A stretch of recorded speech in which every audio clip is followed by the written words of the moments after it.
Good afternoon, guys. Welcome back to another video. It's Stephen here, live on Friday the 1st of August. Yeah, no, you're all probably doing something much more interesting right now than watching me. You probably planning your Friday nights or whatever, but I still thought I'd talk about some Manchester City news because there are a few topics that I wanted to talk about today, particularly Nico O'Reilly, which is a very lovely bit of information, and some loan stuff and potential transfer things. It's all very, very exciting. It really is. And it's just good to see news ticking over, and it's good to see good news around Manchester City Football Club as the rebuild carries on in earnest, essentially. Don't forget, please give the video a like. It does help support the channel massively, helps support me doing these videos daily for you, and subscribe if you are new here. I did have a week or two where I got caught up in the family life, the newborn trenches, so to speak, but I am back doing videos regularly again, as you guys have probably noticed, and I'm very much enjoying doing them.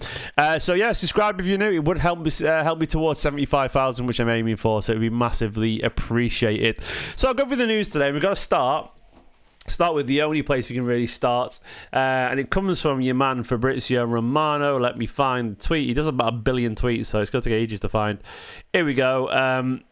I'll go over to, it was from yesterday actually. It says, exclusive, Manchester City and Nico O'Reilly have agreed on new deal for 20-year-old talent. Bayer Leverkusen had 2 bids rejected. City turned down approaches from the Premier League and decided to offer him a new contract. Verbal agreement done and a new shirt squad number as well. That was yesterday around midday, which was cracking news. And that is also now been confirmed. Of course, as you saw today, a new squad number has been revealed. He's in the esteemed footsteps of Scott Carson and Gabriel Jesus. Yeah, basically he's got his new shirt number for you, Nico O'Reilly. He was up in the 80s or something like that. He's got a serious shirt number now as part of the squad. I'm still not a fan of anything above the number 30 personally, but whatever. He's got a squad number, and I'm very happy to see him. Obviously, the contract hasn't yet been announced, but it's obviously the case. You don't just randomly choose a shirt number as you're looking to exit a club. And obviously, Fabrizio Romano knows a thing or two. Hence, he predicted the shirt number yesterday. The contract is just a matter of time. City also announced this on their website. I'll go over to their website for you to show this. There we go. New short. This is literally on City's website. So they're not announcing this if the player's about to leave, because it'd be terrible optics if they announced this. People bought the shirt, then they sold him next week. You know what I mean? So it's one of those things where it's obvious that this is legit. Previously, number 75 he was. So he's set for number 33. He was worn by Vincent Kompany at one point as well. Brazilian striker Gabriel Jesus. Centre-back Matija Nastasic. I can't put Nastasic's first name. Matija. Nastasic. I don't even remember his first name being that way for whatever reason. I didn't rate Nastasic, by the way, compared to everyone else. Cassius Schmeichel and Scott Carson as well. So some very notable names there. But either way, I like it. I like it. I'm excited. I mean, honestly, the prescient news is not the new number. It's the fact that he's got a new contract on the way. It's not been confirmed yet. But there was a worry in my head, given the Cole Palmer route, given the Morgan Rogers route, given Liam Delap route, and all this kind of stuff, and the fact that James McAtee might be out the door soon, very likely this summer as well. It will happen, incredibly likely. I was worried that Nico O'Reilly might be another that we're going to lose here. There was a very, very real threat of that happening, and I think the fact that, according to Fabrizio Romano, Bayer Leverkusen had 2 bids rejected. There was lots of Premier League interest in him. I think this is a very serious statement from Manchester to keep this guy. They want him, and absolutely they should keep him. He's proved his use as an option in many roles. Essentially, the old-fashioned squad player. He's only young, and of course, he'll want to play much more football. How old is he? How old is he now? Right now these days, is he 20? Nico O'Reilly, I'm pretty certain he's 20, isn't he? He is 20 years old. Yeah, he turns not 21 until March next season, so he's 20. I love that, by the way. I love the fact you Google Nico O'Reilly and look at his video pops up there. Steve Kompany's video. Hey. That's probably algorithm based, but I like that anyway. So Nico O'Reilly is the top video on Google is for me. I'll take that. Very exciting. There we go. There's me in there. That'll do for me. Look, it's the little things in life anyway. But yeah, the fact that we're going to keep him is It's wonderful. He's a cracking footballer, and I was genuinely worried we might lose him. It'd be stupid given his versatility. We've got to be honest, the impact he had in the season last year was immense. Him and Núñez sort of changed and transformed the back four, bringing energy, dynamism, and sort of he in particular, youthful vigour and fearlessness, which was massive. I think a lot of the season felt like it hinged on that Bournemouth game where we won 2-1, and he got us, through to the FA Cup final in the end. Of course, it didn't go perfectly, and did have the best game in the FA Cup final as well, with Muniz is pacing behind, causing Nico a little bit of trouble. But either way, he showed his quality as a footballer last season. He can play as a midfielder, he can play as an attacker, he can play as a defender, as a left back. He's not a left back, and his best position is as a number 10, if I'm being honest. He's probably going to end up being a number 8 in the end. And Guardiola tried to play as a number 6, but what you can't deny is that he's a pure footballer. And given where Manchester City are these days, staring down a massive rebuild, you got a 20-year-old homegrown, club-trained Manchester City fan who's 6'5" strong, technically excellent, has got an eye for goal. He's a special unicorn of a footballer, man. His skill set is so unique. To find someone that big with pace, a touch, an eye for goal, he ticks every single, he costs absolutely nothing, who loves the club, it's ridiculous, man.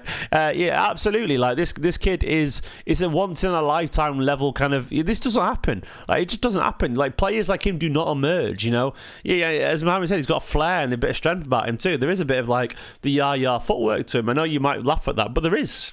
Truly, I can imagine a young Yaya wouldn't look that different to Nico O'Reilly playing central midfield every now and then. You might laugh at that, but there is an element of that to it, where the technical ability for his age and his physicality and strength is very. It's very unique.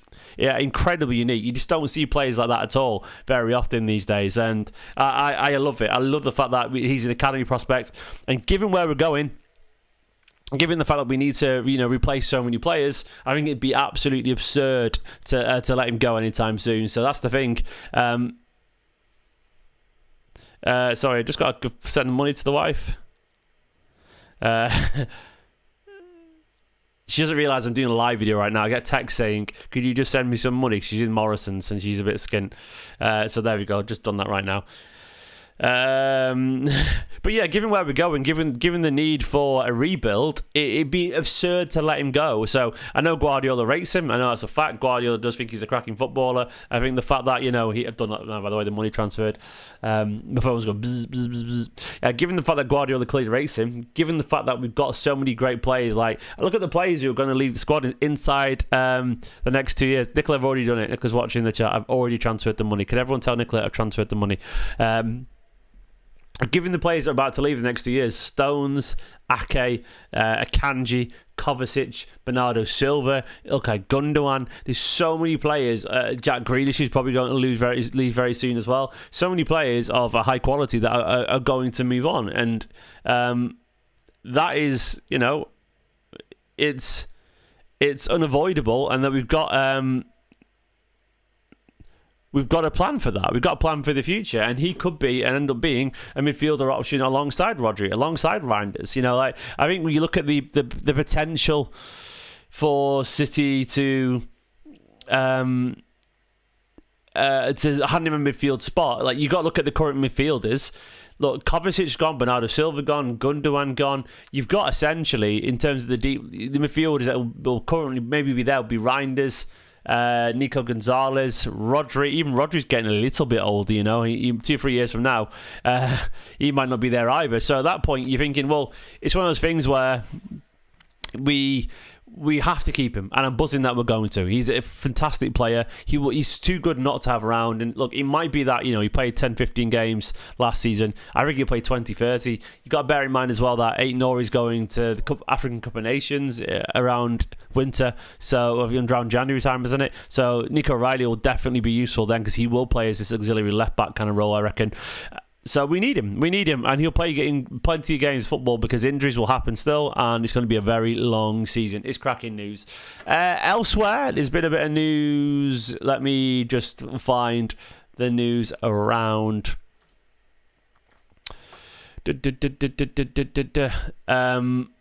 Simpson-Pusey. Yeah, so there we go. Simpson-Pusey, Jamai Simpson-Pusey has joined Celtic on loan. Brendan Rodgers said a very gifted young player. He came through the Manchester City system. His profile fits very much what we want from centre-halves. He's quick, dominant, a good defender, and of course at Celtic, the centre-backs need to be able to progress the ball, and that's a big strength of his. I really like this move. I think playing for Celtic is a cracking move for any of our young players. My mind immediately goes back to Jason Denayer. Jason Denayer, nominated terms in there, by the way, is a Denayer. He was a defender. He had a cracking loan alongside Virgil van Dijk, by the way, at Celtic, and then he's meant to come back and be part of the first team, but then we signed bloody Demichelis on a contract. Does that sound familiar? And we lost a really talented young player whose career dipped after that because he got on the loan cycle. He went to Sunderland alone. It was terrible.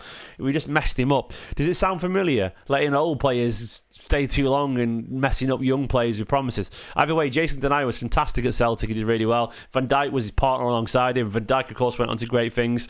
And I'm hoping, Denayer was fantastic, by the way. Like, Denayer should have been a world-class centre-back. I know it sounds mental, but he should have been. He was brilliant as a youngster, but we genuinely messed him around. City broke a promise to him. They promised him he'd be fourth choice centre-back, and he was going to come back after the loan. And they extended Demichelis last minute, and he was furious because they genuinely broke the word. Sent him on loan to Sunderland desperately. The Sunderland was terrible, and then after that, he just was it Leo? He went to Sunderland as well, didn't he, Jason Denayer? I'm pretty certain he did. After that, just steamrolled and went terrible. There he was, Galatasaray. They went Galatasaray last minute. It was a last-minute Galatasaray loan where they sort of played him out of position at right back, and then they went to Sunderland, and that was a bit of a mel loan. Galatasaray again. He just lost his momentum massively. He had a decent career, don't get me wrong, in the Saudi League now. He did all right at Lyon, but he should have been so much better anyway, Jason Denayer. But anyway, the point I was making is Simpson-Pusey, Celtic again. Like, what I like about playing this for Celtic, by the way, is that you get Champions League football or Europa League football. You're going to play in European football. You're going to play for a team that everyone wants to beat. Like Celtic, a fucking massive club. Like, everyone approaches Celtic as a cup final, so you're already playing in a Manchester City style. The Scottish League is tough as nails. It is in terms of, like, okay, it's not the highest quality football you'll see in the world, but it's miles better than EDS football, of course, because EDS football is crap. It is talented players, but the level and the standards and the competitiveness and the physicality is crap. I can tell you right now, it's genuinely, like, there's a reason some of these players can go on loan to a League One side and struggle, because the step up is so much more intense when you're playing adults who want to win, who've got their jobs on the line and all that kind of stuff, whereas youth football does absolutely nothing. So it's one of those things. Dedrick Boyata. Hey. Don't get me going on Dedrick Boyata. Good player, by the way. Mancini messed up Dedrick Boyata. He should not have played him against Arsenal. He got the red card, didn't he? He looked really good before that. It was Arsenal red card, wasn't it, Boyata? Generally, they just pushed him into the deep end too much. This is what you're on about when you're a young player, when you just throw him in too soon and you lose their confidence. Boyata was a good player, actually. He had a good career as well, didn't he, Boyata, in the end? But yeah, back to Simpson-Pusey. Like, the Scottish League, obviously, he'll be technically better than the vast majority in there, but he's going to get kicked. He's going to get elbowed. He's going to get pinched. He's going to be up against wily, experienced Scottish strikers who are earning a living, who want to beat Celtic, who can't stand it. And he's going to be playing in front of tens of thousands of people. What is it, 50,000 people at Celtic? It's something like that. I don't know. Either way, it's a massive stadium. I've been there. I can't even remember. It's a phenomenal stadium. The best atmosphere I've ever seen in the football ground. City 3-3 back in 2016, I think it was, wasn't it? And yeah, it's phenomenal. He'll absolutely love it there, and I think he'll learn. Like, this could genuinely make a man of the lad, and I think it could be a cracking move for him. So I like this. I think it's a really good move, and I'm very excited for him to see how he develops over at Celtic. Brendan Rodgers also, by the way, a really good manager. Brendan Rodgers gets a lot of stick online. I don't know why. I know he's a bit cringe and all that, but I think Brendan Rodgers is just a genuinely good coach. Not a great coach, but genuinely good coach. People would be a lot more kinder to Brendan Rodgers if he was Italian. I know that's such a cliche, but it's true. It just is, you know. Brendan Rodgers is very talented, and I think he'll help Jamai Simpson-Pusey well. This is a much better loan than most, in my humble opinion. He'll start regularly. He'll face against physical players. He'll be asked to play the right way. The pressure's good. Everyone wants to beat Celtic. It's really, really good, man, and I like it. Yeah, I like it, basically. I think it's a very smart move for him. What else is going on in the world of Manchester City Football Club? By the way, if you like these little news roundups where it's not the world's biggest news, but you want to just chat about it, let me know in the chat if you want me to keep doing them. I'll try and do them on a very daily basis. Bit of news there about Echeverri. Apparently, he's at Entourage. Him and his entourage want to play in the UEFA Champions League or Europa League next season. The Girona is Man City's preferred loan destination. Yeah, okay, fair enough. I get that. I would argue he's not seen the wood from the trees there. Like, at this point, surely, I don't understand why that would make or break anything for him. Surely he just wants to play in a good league and play regularly. I get it, but I don't understand entirely the logic about that. I'm not fully sure if, like, you know, just chasing a team in Europe is going to change. He should be chasing a team that is going to play in week out and who's a good side, where, you know, like, that to me, like, should be more important right now. But I understand it. Your career's short, but that's prestige over development necessarily. Maybe not, you know. But Girona, I'm not even convinced by Girona. I don't even know if he play every single week in La Liga over there. Maybe I'm wrong, but I'm convinced it's a safe option as opposed to a good option, Girona. Maybe I'm wrong on that front, but I mean, I would love for him to go somewhere where he can be scrappy, he can be himself, and he can be the what is it, Diablito, whatever, little devil or something like that. I don't know. And enjoy his football over there, because I think he's going to have to grow a little bit as a player. Any more stuff? Yeah, Tilo Livramento going to sign a contract. Some random news on Kusanov expected to stay this season, of course. I mean, that was obvious to me. There's a little bit of news as well about Stefan Ortega. Apparently he wants to play regularly. Look, I actually want him to play regularly. I think at this point, with James Trafford in, I would be buzzing if Ortega went and got regular football and made the German squad. Ortega, by all accounts, a wonderful man. Been a really good servant as well over the past 2-3 seasons. He's been at Manchester City. And I would be happy for him to be number one somewhere and do really well and get in that German squad for the FIFA World Cup, because he deserves it. So, like, look, obviously we're very loading the goalkeeper role now with Trafford, Ederson, Bettinelli, and of course your man Ortega. We've got Spike Brits in the academy, is really good as well. Yeah, but I would be more than happy for Ortega to go and play somewhere regularly and be a first choice. That would be really sensible for him. Nipan news, apparently he's going to Ajax, but that's no longer part of the development plan. Wherever he goes, I hope he plays good football once again regularly, because I think he's another one that absolutely has the potential to return to Manchester City. McAtee, 25 million, just too much apparently. I don't know what's going to happen there. McAtee, I think he's going to be... McAtee will be good enough for Manchester City when he's about 26 years old. Mark my words. We'll be looking at McAtee in the way we look at people like James Maddison, you know, and go, oh, he's a really good player, actually. He'd be a great squad player for City. And Maddison, you go, what? He's good enough for City? Maddison would play regularly under Guardiola, and he'd do better. He'd do well as well, because he's a very talented footballer. That is the level I can see McAtee reaching quite easily, to be honest. I think he's going to be a really good footballer, but I think he needs the move because he's not going to play enough. And yeah, I know, I trust his talent.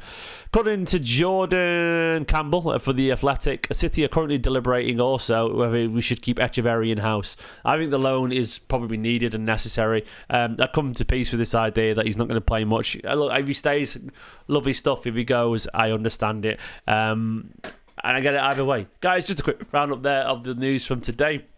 Hope you enjoyed it. I did a very good, in my personal opinion, video yesterday with Amos from the City Ramble. I've done a few interesting chats on the channel recently.